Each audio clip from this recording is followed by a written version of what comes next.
Hello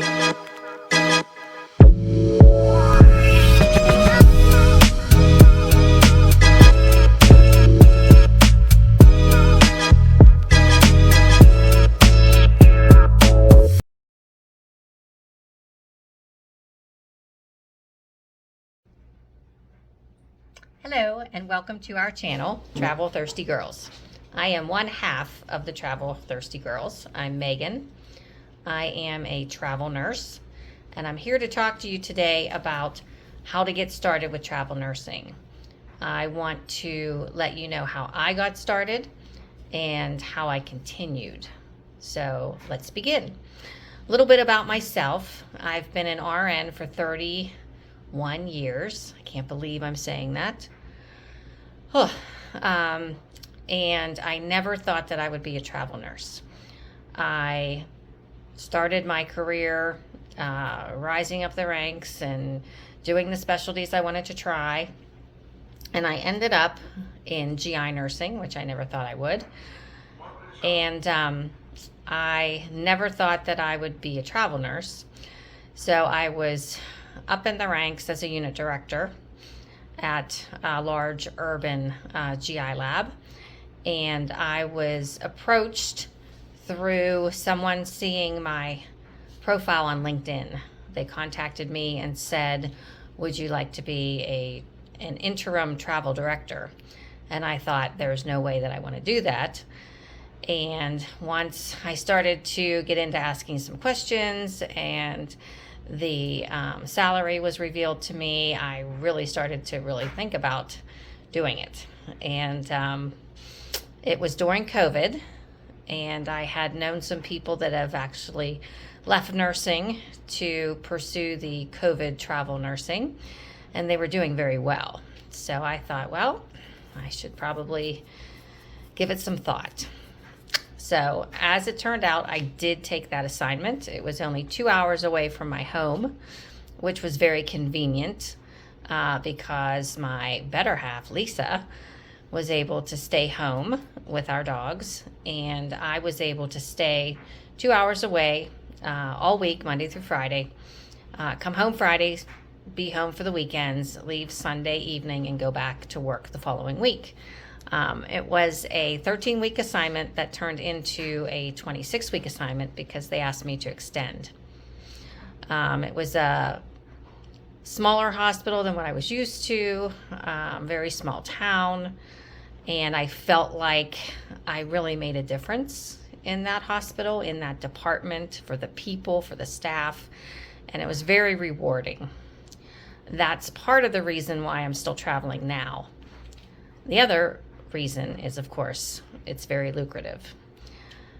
I was not rising above unit director where I wanted to in my full-time job before travel nursing, and I am making more money now than I would have been if I would have been promoted. So that's always a big motivator, I think, for all of us, is money.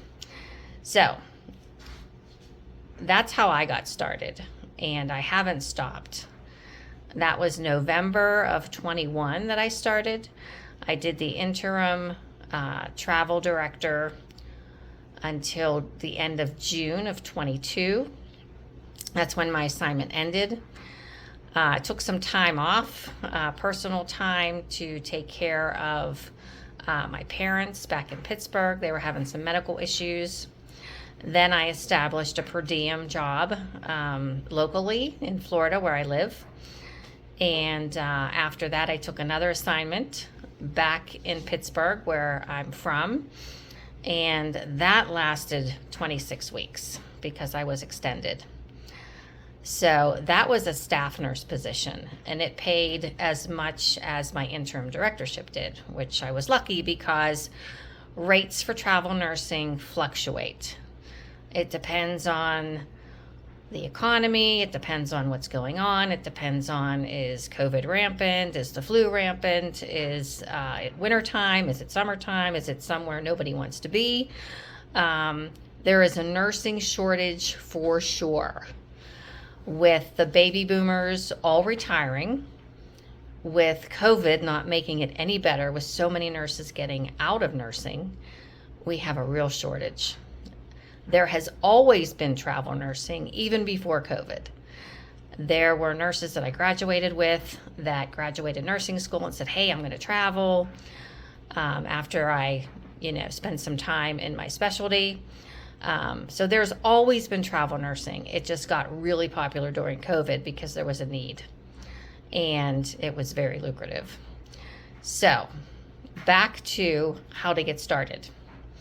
If you feel like you want to be a travel nurse, but you just don't know how to get started, the best thing to do is figure out your why. Why do you want to do it?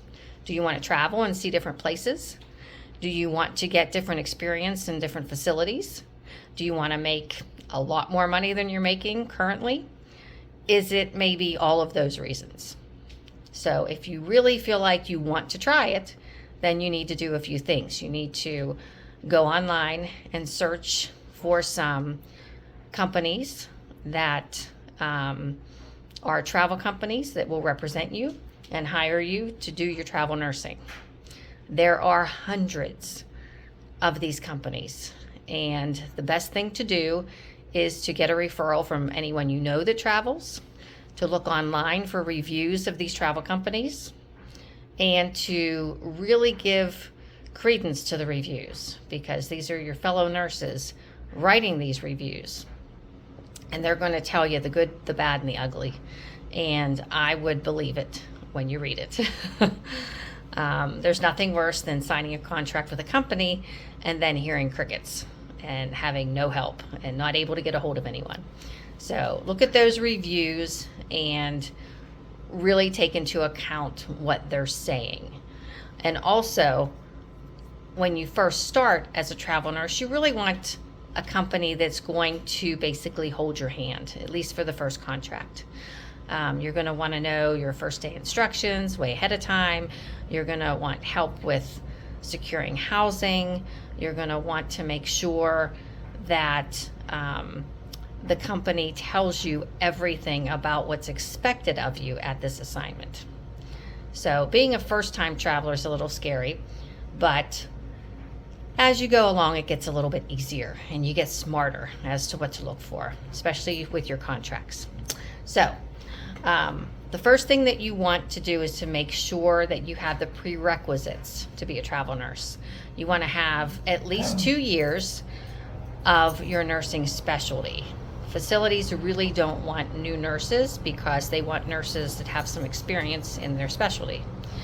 I work per diem in an ER back where I live in my home state, and I've only been doing that for about a year. So do I want to be an ER travel nurse? Sure, I would love to do that, but I just have 1 year of experience. I don't have my CEN yet.